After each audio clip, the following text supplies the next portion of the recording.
So what I found is this: the idea that I was working with is that because Allah knows everything, He foresaw the actions and therefore He decreed them. But I found a hadith that is actually stating the opposite, and this brings me to the idea that Allah knows because He decreed, and not the other way around. The hadith would be. Did you get my statement? Yeah, I The got the yes. understand? Okay, Uh, great. Yeah, Muslim 2645a. 2645. Oh, Kitab al-Qadr. Okay. Yeah, I actually had a read of this one because the title is about predestination. No, the whole book is on Yeah. predestination. So. Yeah, the whole book, I mean, yeah. Yeah. 5, inshallah. Abdullah bin Mas'ud reported, evil one is he who is evil in the womb of his mother, and the good one is he who takes a lesson from the fate of others.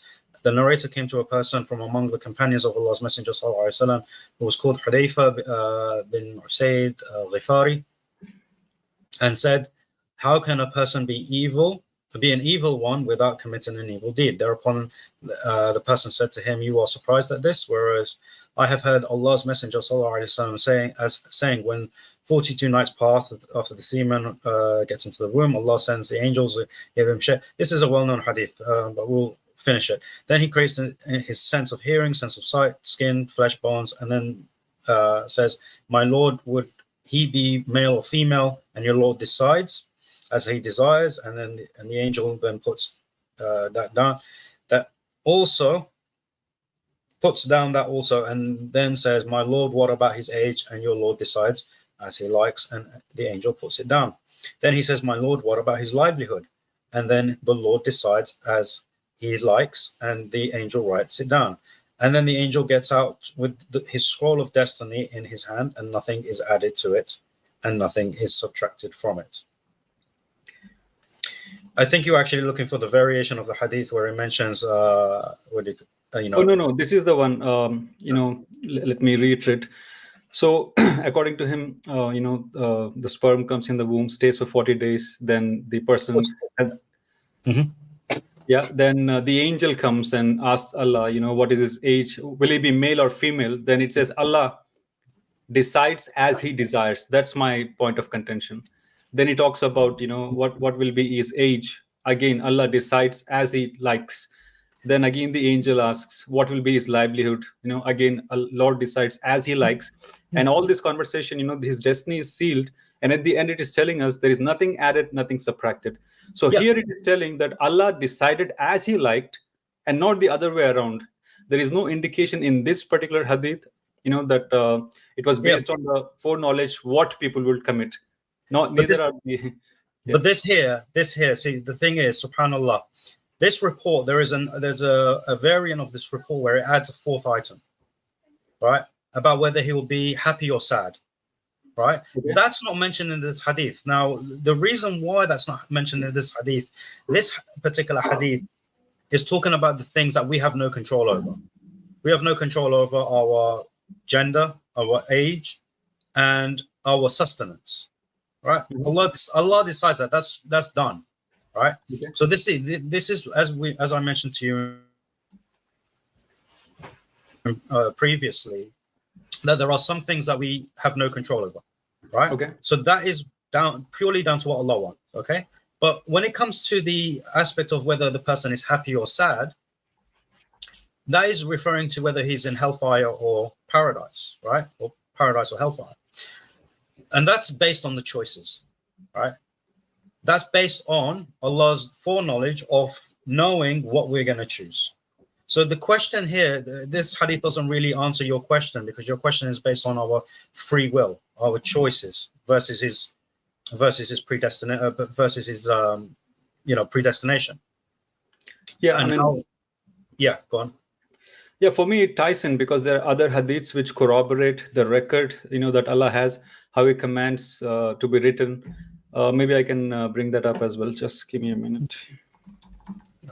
Like I said, there's a variation of this hadith where it adds another item, which is, Allah will record whether, the angel asks whether he'd be happy or sad. Okay. And Allah. But the thing is, in that hadith, in that variation of the hadith, it doesn't say, and Allah decides that. Okay. Yeah, I mean, then it's not a problem for me, but rather an issue for you. How would you discard a clear writing for something that is missing elsewhere? If one hadith is telling you very specifically that this is because Allah is deciding and is desiring a particular thing, and whereas the other hadith is silent on that matter, why would you not consider something that is clearly written and communicating actually what's happening? No, that's not a problem, because the two hadith, they've just got an extra bit of information. Yeah, it's just about happy or sad, right? But it doesn't tell us anything about, whether it is based on the actual actions which Allah foresaw. If you get my point. Yeah. Wait, Okay. So Bukhari 6594 as well, if you want to tie in with the predestination, hellfire, and those things. No, so like look, we went through this hadith before as well. This is okay.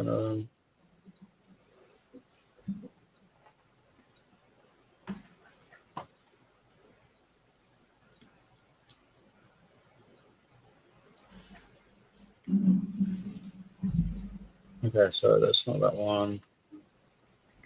Trying to find it, inshallah. I hope my manner of questioning is okay, because last time one of your viewers was telling me it's coming across contentious. I'm just curious about this stuff. That's just their sensitivity. Don't worry about it. You're not going to please everyone, right? Yeah. But for as long as you have manners and you're asking genuine questions, even if it comes across contentious, the chat has to deal with it. Don't worry about it. Yeah, thank you. What do you call it? I'm trying to find the variation here, but it's going to take too much time. What's the reference you got? Yeah, it's Bukhari 6594. Bukhari 6954. No, 6594. Sorry, 6594. 6594.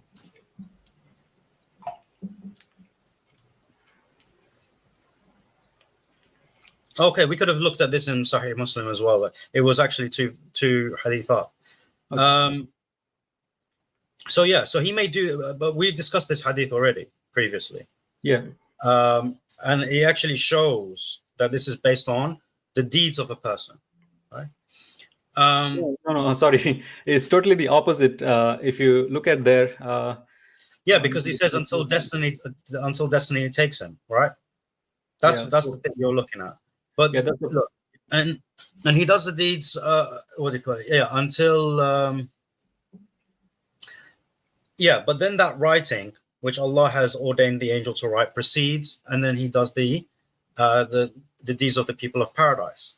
Yeah. Now this here, okay, like I said, you have to look at all the other hadith together to be able to understand this picture. What is happening is that Allah has put that down. That was in writing. So Allah has already told the angel to write. And then that moment, that's when the person starts to do the deeds of the people of paradise, or vice versa. Mm-hmm. It's because Allah knows the choices that this person is going to make. Allah has written down that at this point in time, this person is going to start doing X, Y, and Z deeds. And he's going to die upon that. Mm-hmm. That's all that's being said here. When you look at the context of the entire chapter of, the entire book of Qadr. Yeah, I mean, I have no problem accepting that if you could show me, because the context is about writing, right? I showed you where it says it is by Allah's choice, rather than the foreknowledge of people's actions. All I want to know is the writing that he's talking about here. I believe you agree that it was before the person actually was born. It was already. Yeah, of course. Now, the question is, this writing, can you show me evidence where it says it was based on the foreknowledge of people's actions that they would commit, rather than Allah's desire? Okay, so again, this is almost like looking for an exact wording. No. See, because I showed you, it says clearly as Allah desires. So I have a premise there, unless we have something abrogating or contradicting. No, but that hadith cut out the part about the deeds. Right, when it's talking about Allah's desire that He wants a person to be male or female, and what age, and the sustenance, that was about Allah's desire. There was nothing about Allah's desire that He's going to go to heaven or hell. Okay. right? Yeah. In this hadith, it only mentions about the writing, right? That the angel Okay. wrote what Allah commanded him to write. So that doesn't actually tell you anything, right? Fine. So again, this is the book of Qadr. So let's see. This is the hadith we were looking at. All right, the pagan has become dry with Allah's knowledge. Also, just as a side note, I have a long list of hadiths. I didn't come to this conclusion just by one or two hadiths. That's So, fine. That's fine. Yeah. But But the thing is, you got to read throughout the whole book. Yeah, I did. So the thing is, why, if you read through the whole book, you have to, why only specific hadith? So, okay, let's see.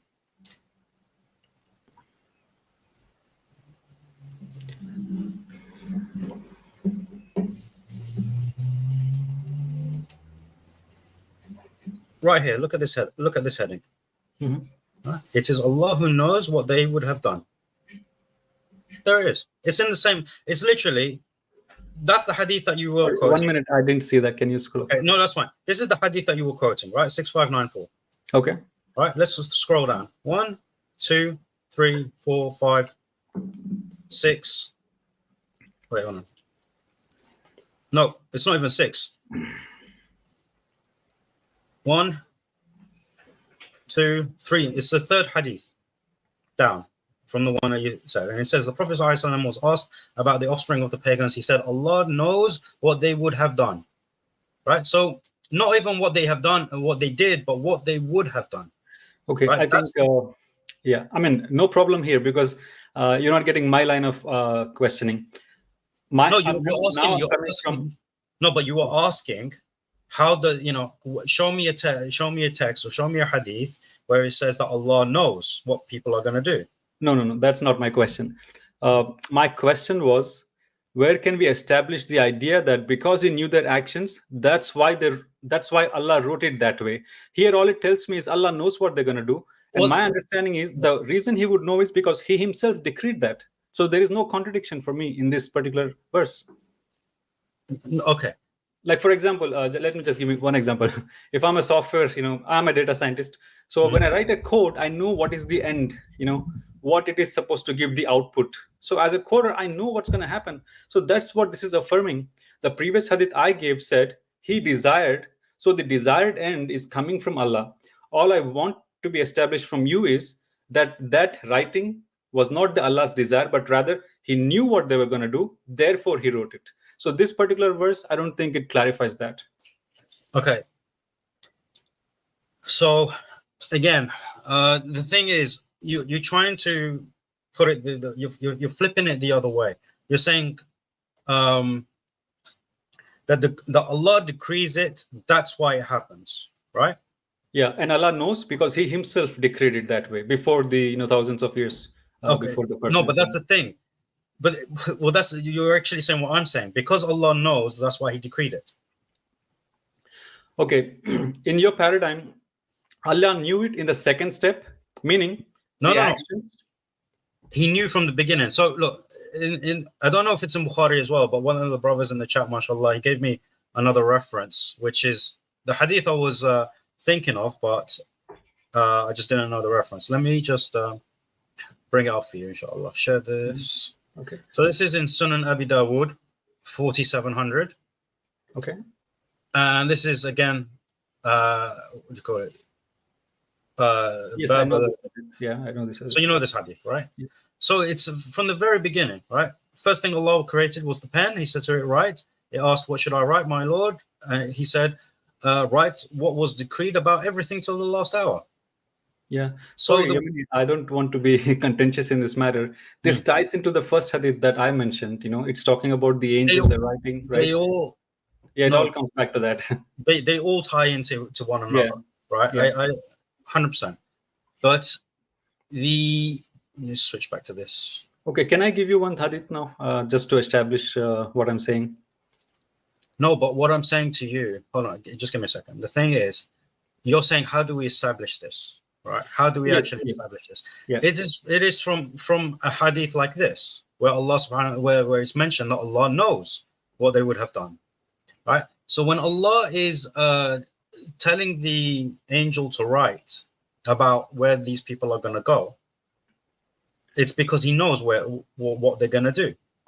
And not only that, he knows what they would have done. This is why we actually make the claim that Allah knows the potential futures. It's not out of the blue. It's not because of philosophy or anything like that. It's clear in the text.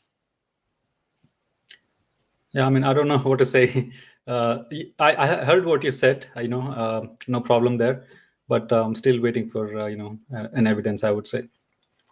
On a very whether it is unreligious level, if there is a God, he should know. If he's all knowing, he would know.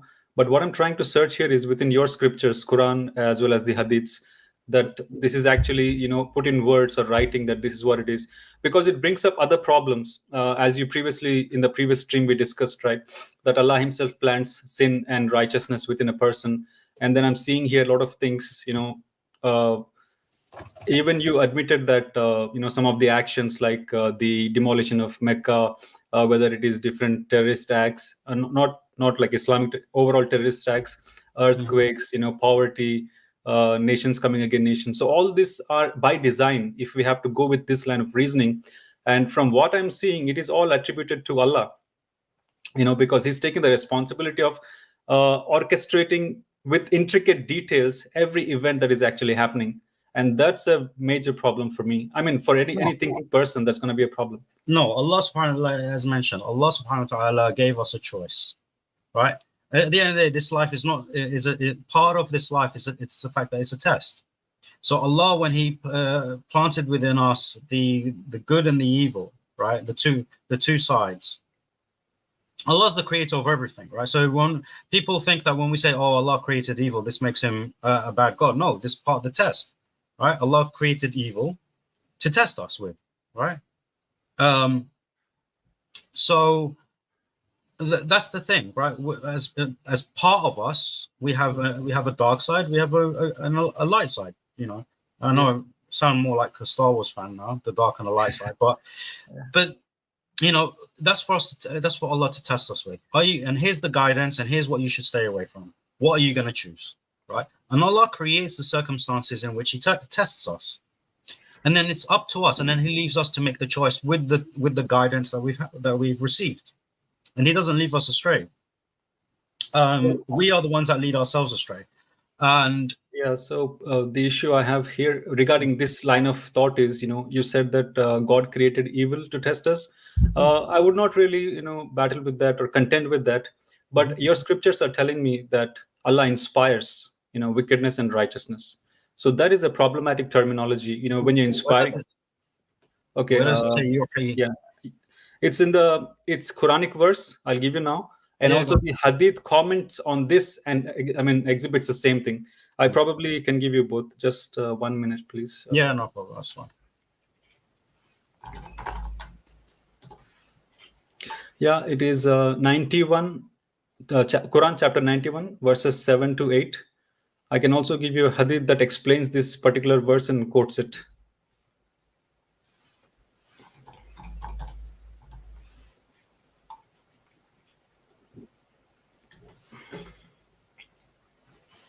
Oh, yes. Yeah. Okay. Yeah. So that's a problem for me. If he's inspiring some people to evil, I'm just going to take the extreme example because, that's how the point is driven home. Okay. So give me the hadith. Give me the hadith that you feel. Okay. Yeah. It's Muslim 2658b. Muslim 2658b. 58b.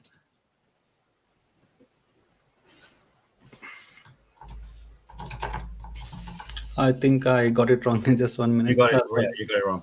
Yeah, 2650b. 50b. Yeah.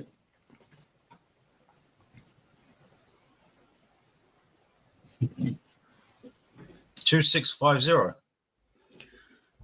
Yeah, that's what I see here. Let me just click on it. Yeah, 2650 maybe. Okay. Yeah, 2650. No B at the end. I don't know why I have B here, but yeah, right, you got it right. Okay.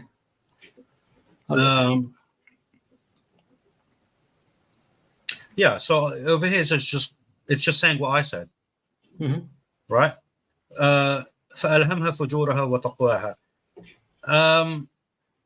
It's as I said, Allah subhanahu wa ta'ala puts within us, evil and good and evil. That's all this is saying. So I'm not seeing how this is a problem. It's saying exactly what I'm saying. Okay, so the problem for me here is, let me just read it actually. If we read, so the 2 men of the tribe came and so on. Allah's messenger, what is your opinion that the people do in the world and strive for? Is it something decreed for them, something preordained for them? And will their fate in the hereafter be determined by the fact that their prophets brought them teachings which they did not act upon, and thus they becoming deserving of punishment? Thereupon he said, of course, it happens as it is decreed by destiny and preordained for them. And this view is confirmed by this verse of the book of Allah, the exalted and glorious. Consider the soul in him who is perfect. Then he breathed into it its sin and its piety. So it solidifies everything that we discussed till now. It is not even determined by the message that they heard, like, for example, whether it's Jesus or the previous prophets or Muhammad himself. It is saying their fate is determined by something else. And now I'll show you how it ties in for me, because as you were talking about the choice, right? We having actually choice in the matter. I'm seeing here it is telling me that because of this nature that is implanted in me, I have no choice but to execute the deeds that the nature necessitates. No, but that doesn't make any sense, because you have both piety and sin within you, right? Good and evil within you. So the deeds that you do is based on your choices. There is no question about that, right? But again, it's understanding what is mentioned, what the decree of destiny and being preordained. What does that mean, right? You are thinking, as I mentioned to you before, it's split into two aspects. One aspect in which we cannot change it, and the other aspect which is based on our deeds. Yemeni, sorry, just can you give me 1 minute? Sure. My wife has just come home. I need to unlock the door. I'll be back. Problem. No worries. The thing is, it's like none of these are hadith are actually. He's stuck on this idea of predestination being something that Allah, is, causing, right? Now, while this is true, Allah is in control of absolutely everything, right? We cannot do anything that He doesn't will us to do. So that is what, from that perspective, that is what it's meant. But you also have your free will. So I was just explaining to the chat. I think what your problem is because you understand that qada and qadar is entirely in Allah's control, right? So you think because He's entirely in control, we have no choice in the matter, right? Not really, because you have a choice to lift the hand, to eat food, and these things. But the ultimate issue here is about the nature dictating your overall actions. The nature introduces the predisposition that a man has or a person has. No, okay. That the initial state of a man, yes, but we're talking about choices, right? Yeah. We're talking about exercising free will. And as you mentioned, if you have the free will and if you have the ability to choose whether to raise your hand or not, you have the same thing to do, good or bad. You have the ability to exercise your free will to choose whether to follow the dark side or the light side of the force. Yeah. So let me tie this to the big picture. So big picture concerning whether you're going to go to hellfire or paradise. Do you think that's also based on the choices? Yes. Okay. Hence why whenever it comes to the question of hellfire, the hadith always mention deeds. Deeds are done by your choices. They're not done in a vacuum. So whenever it comes to that particular aspect of your final destination and what Allah has predestined for you as your final resting place, it's based on your deeds. This is the understanding we get from the text. So Allah subhanahu wa ta'ala, and this is why we say Allah subhanahu wa ta'ala knew with regards to our choices. Everything else he did as he wished, right? He did as he pleased.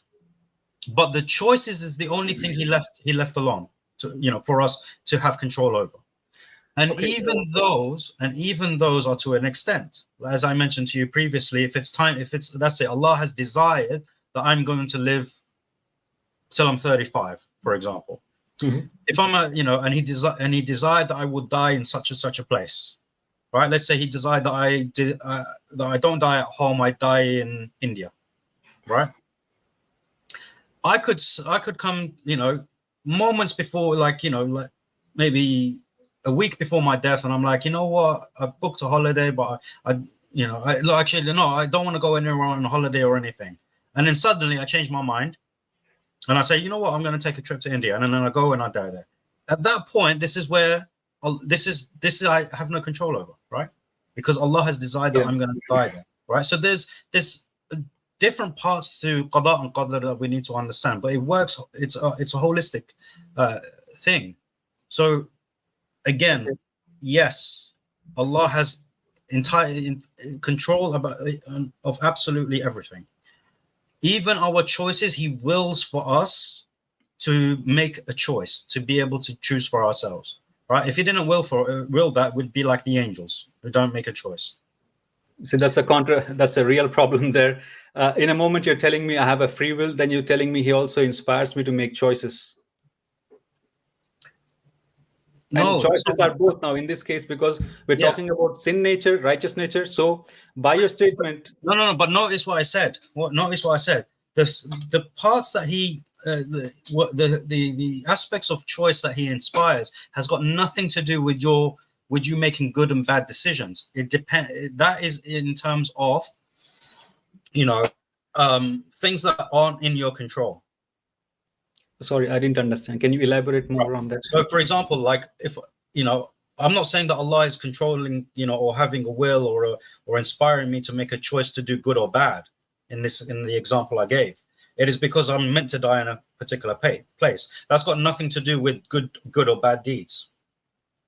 What happens in between me, booking my trip to India and dying in India, the choices I make there with reference to good and bad things, that I will be held accountable for.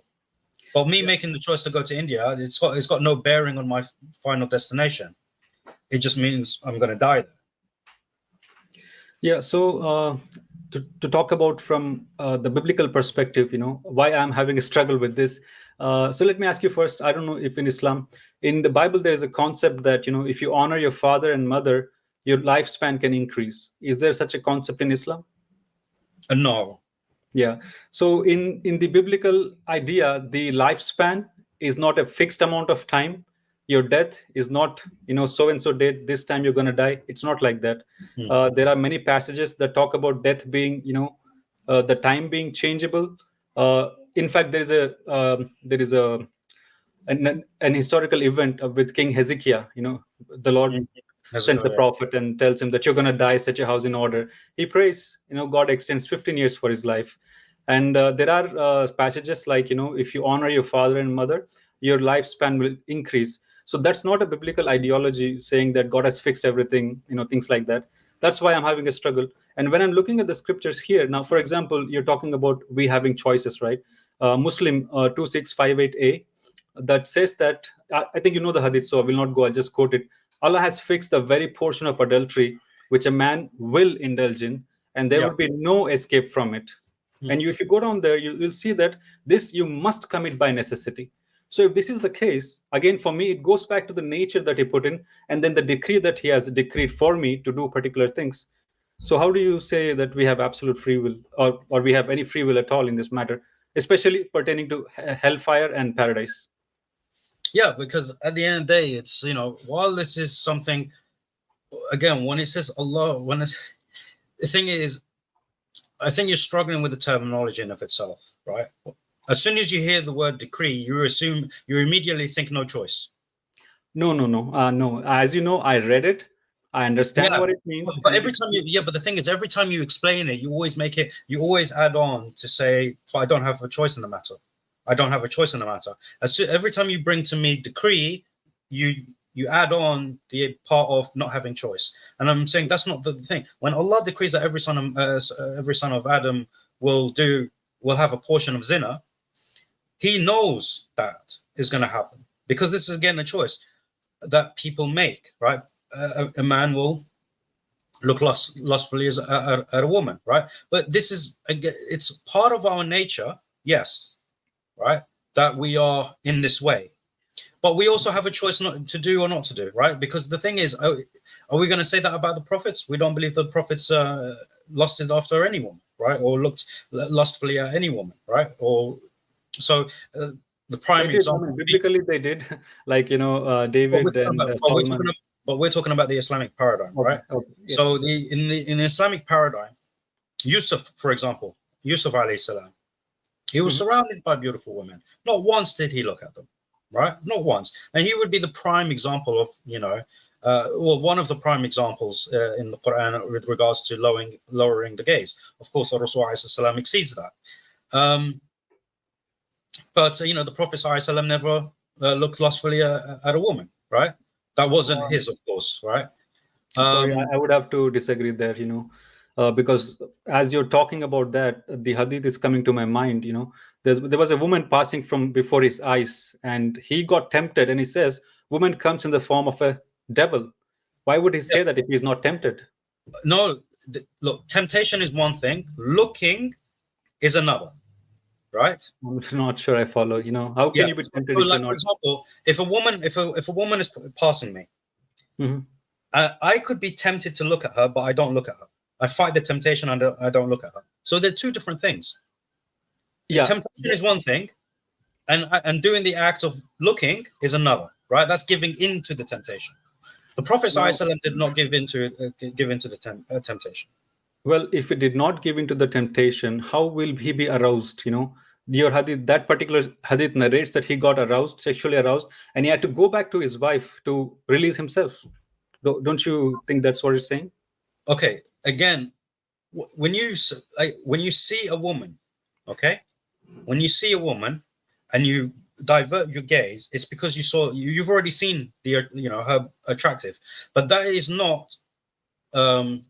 That is the definition of lust. Sorry. Oh, no, it's not. It's not. Lusting after someone is when you are actively doing it, right? Not when it's something that comes across your eye and then you turn away, but you still feel something, right? That's different, right? And this is the advice. Yes, this is the advice of Rasul ﷺ. If something like that, if you see a woman, right? There's a difference. If you see a woman and you feel something, go and be with your wife to avoid doing any act of zina. So to avoid actually looking at her lustfully. And there's a rule in Islam, like the first gaze is not haram, right? Because you can't avert that. So the first time you see a woman, it's not you looking lustfully because she just entered your field of vision. It's when you actively stare at the woman and check her out and all of that stuff. That's when you start. You start undressing her with your eyes. That's lustful. Rasul ﷺ did not do this, right? And none of the prophets in Islam did this. I don't want to, spend hours discussing time on that. It's fine. That's fine. Can you? So you're saying that we have our choices which we make that can land us in paradise or hell. Have I got that right? Yes. Okay. So Bukhari 5673. Maybe you can just. I'm not going to argue with it as well. Just tell me what you think. 5673.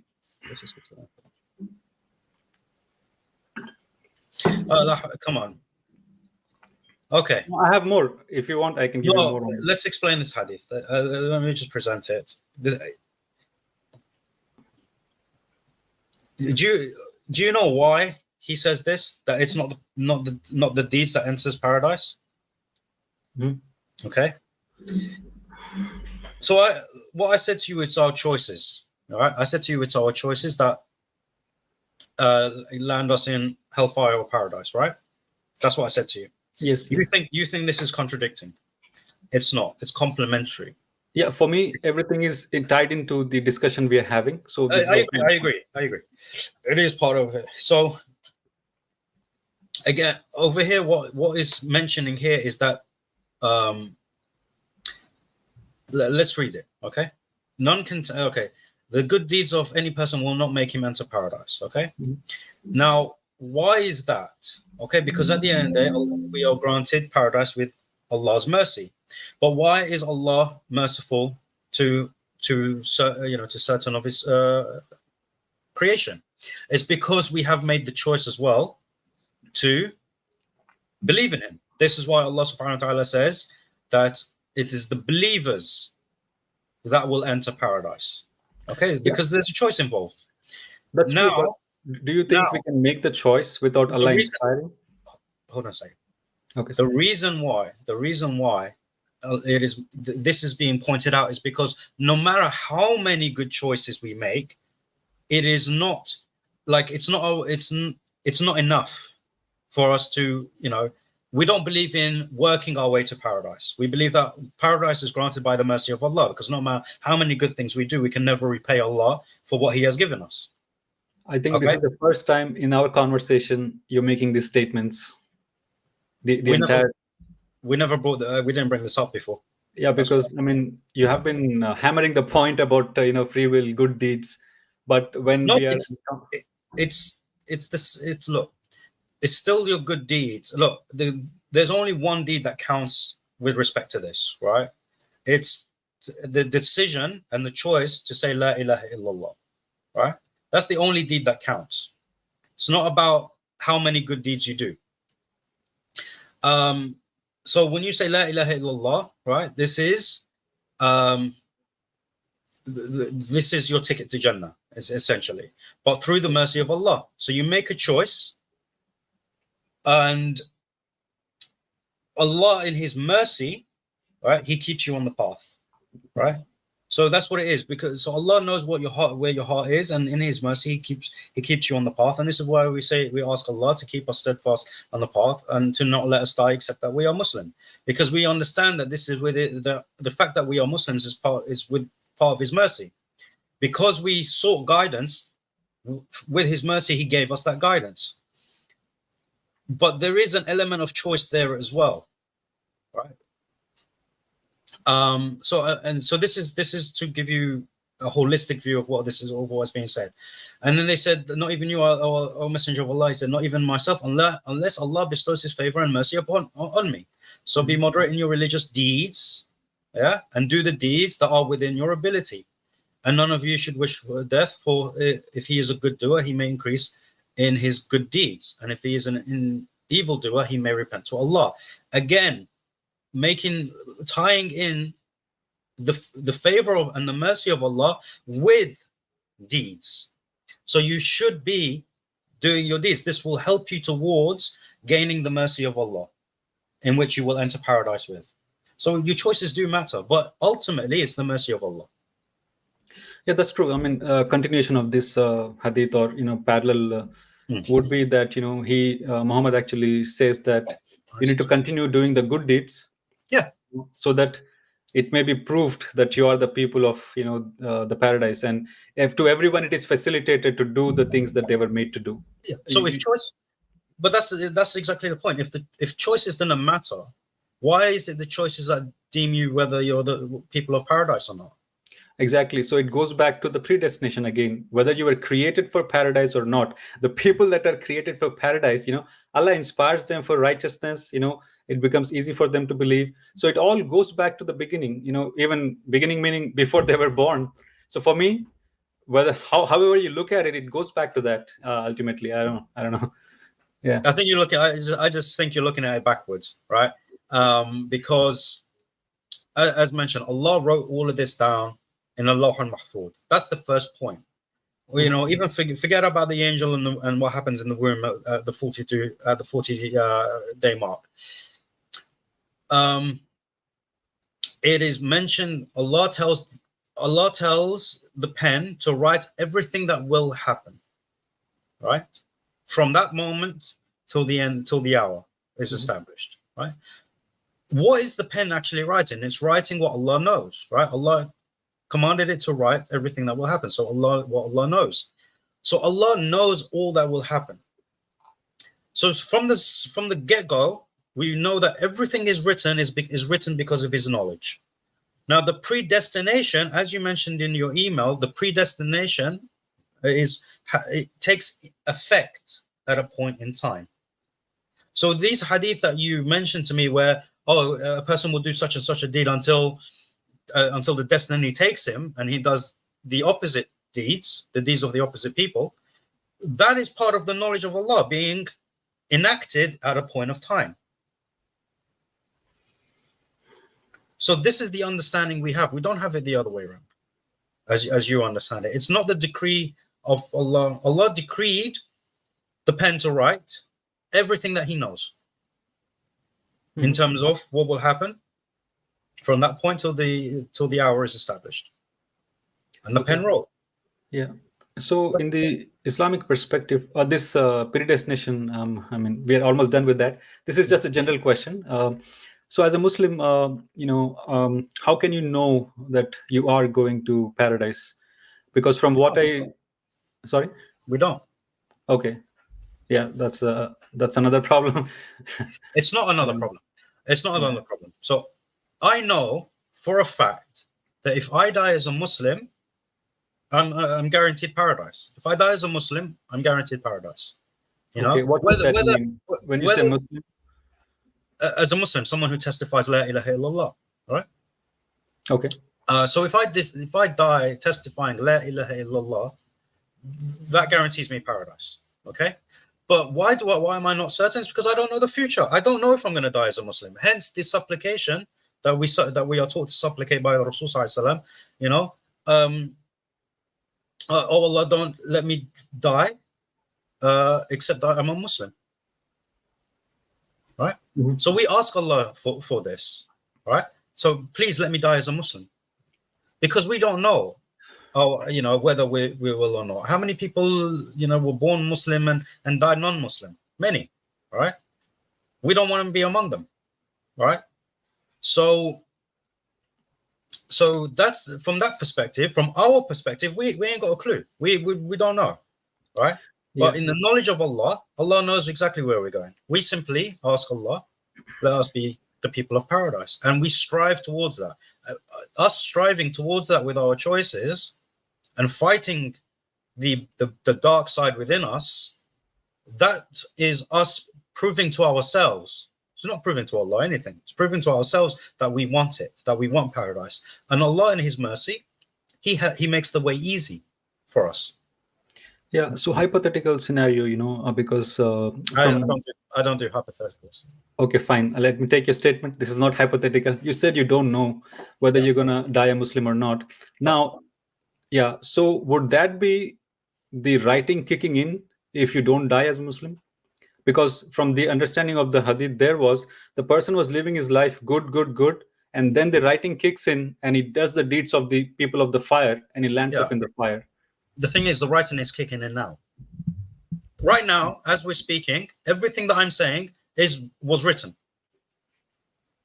Right? You're contradicting yourself. You're saying even your words are written just before everything. I have a free will. You said you have a free will. Yes, but because this is in the knowledge of Allah. So everything that I'm saying, everything that I'm doing, even me waving my hand right now, Allah has written it down already in the Lawh al-Mahfuz, right? Because He knew exactly what was going to happen. It is not because He's controlling my choices. It's because He knows which choice I'm going to make. And as we've seen in the chapter heading, Allah knows what they would have done, right? But He didn't write what would have done. He knows what they would have done, but He didn't write what they would have done. He write what they will do.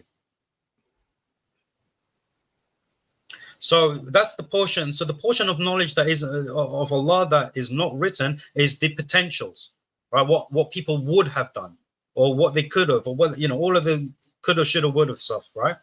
The alternate realities, we can say. But the timeline that we are living, that's been written down by the pen. So everything that our discussion right now, that's already written.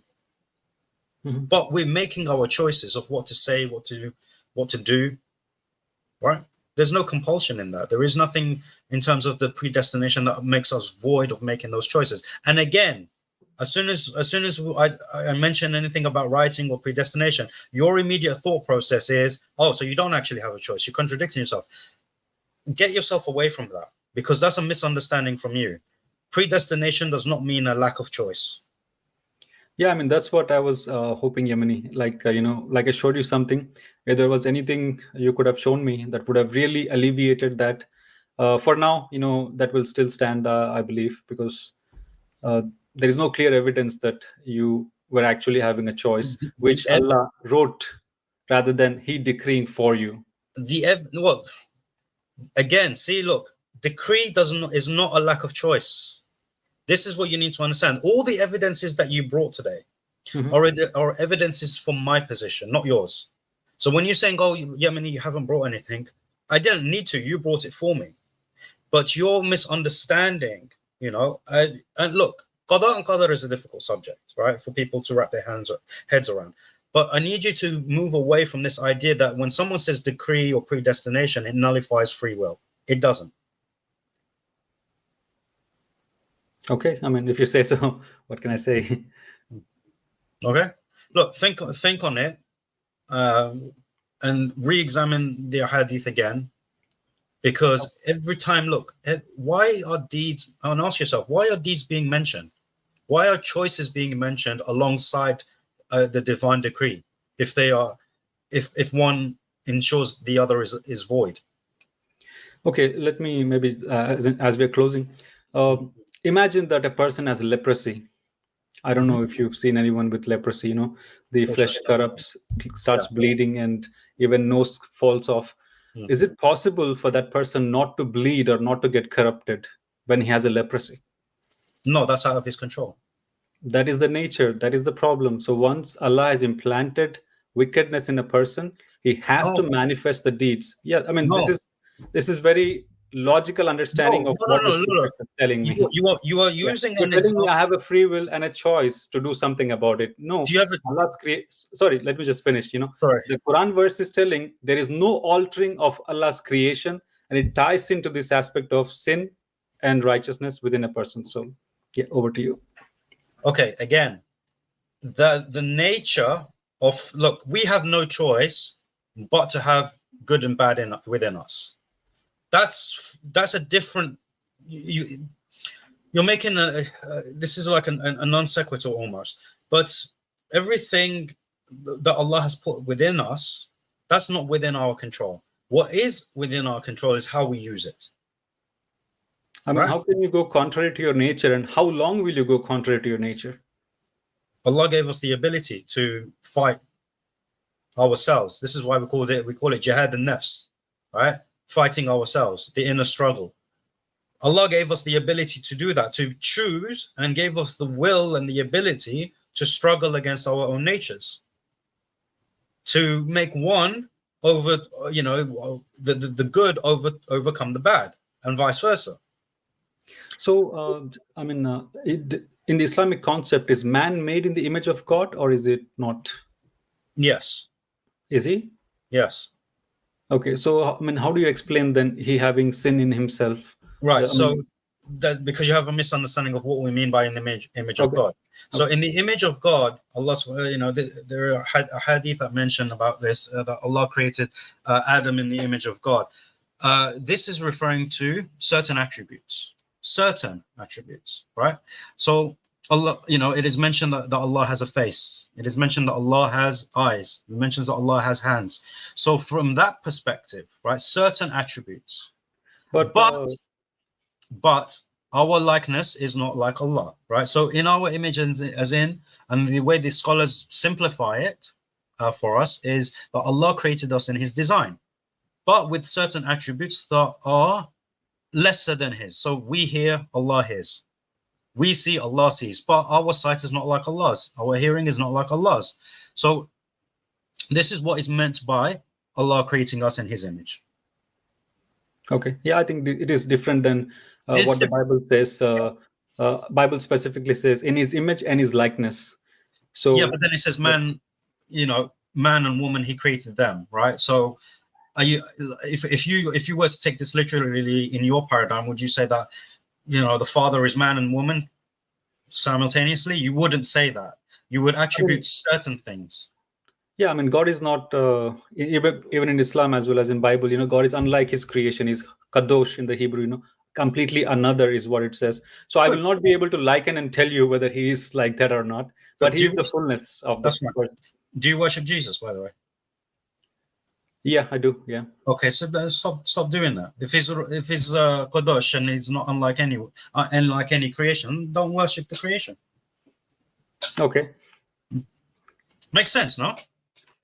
No, not really. In the sense, you're saying that God putting on flesh diminishes God, but I look at it another way. God But putting you on. but Sorry? you worship the flesh. I don't. We worship the risen Lord Jesus. He happens to have the flesh. I'm wearing a shirt, right? The shirt is not me. You want to attribute the Yeah, humanness as God. No, but the skin is him. The skin is Jesus. We're not talking about Jesus' shirt. Peace be I upon can't him. take off my skin. If I have to put the analogy, when Yeah, but Jesus was on the cross, the flesh died. Jesus did not die. That is the idea of, if I can take off the shirt now, I'm still living. So the Bible, according to the Bible, Jesus, when he was put to death in the flesh, he went in the spirit and preached to the spirits at the time of Noah who were disobedient. So it doesn't, the idea is Look, not that he ceased to exist, but rather he exited the flesh and did no, some other. no one ceases to exist when they die. Yeah. No one ceases to exist when they die. Don't make it unique Yeah, that's to what, Jesus. So, Jesus at the end of the day, he's a creation. He's a creation of God. All right. He even mentions in your scripture, but that he's the firstborn of all creation. But yeah. the thing is, look, if if we're talking about in Islam, the concept of Allah making us in His image, and the fact that the image He made us in is not like His. It's not like His image, right? If you already understand that, then you can't say that our sin nature is also in Allah. It makes no sense, because you already know that there is a separation between our creation and our form in comparison to the form of Allah. And yes, Allah has a form. It's mentioned in the hadith, that Allah has a surah, right? He has an image, right, or a form. But what that form is, Allahu A'lam, we don't know. Allah didn't tell us what that is. He just mentioned that He has a form. What nature that is, Allah, we say bilakayf. No worries. I wasn't attributing sin to Allah. I was saying, if it is made in the image of God, then how would Adam have sin, is what I was saying. And I need to quickly... How Adam would have sinned is quite simple. Allah instilled within him the good and the bad. Yeah, I mean, it's okay. I mean, if Islamic scriptures, ideology is that is fine. That is not how I see from the biblical scriptures. And because you brought up the point, I need to quickly respond to Colossians 1:16. The firstborn does not mean first begetting in the sense you give birth to a baby. It's talking about the right, is called the heir of God, heir of all creation, the one who is worthy to receive worship from all creation. Psalms chapter 2. So it's not about, like Israel is God, the firstborn of God, and so on. There are different examples we can give. It's not about position as a begotten person in the sense, like I have a son. It's a physical relation, and Bible doesn't affirm sexual relationship between Holy Spirit and Mary, and I believe even the Quran doesn't do that. Or does it? Say that last bit again. I mean, the biblical understanding is not that God had sexual relationship with Mary through which Jesus was born. So it is not that ideology, which is not in the Bible, and I don't think it's in the Quran as well. No, obviously it's definitely not in the Quran. It's just this. There are different understandings with regards to the biblical theology regarding that, but that's not what we're discussing today. It's not about Christianity. It's about Islam. That's why I'm trying to stay away from it, not dive too much into it.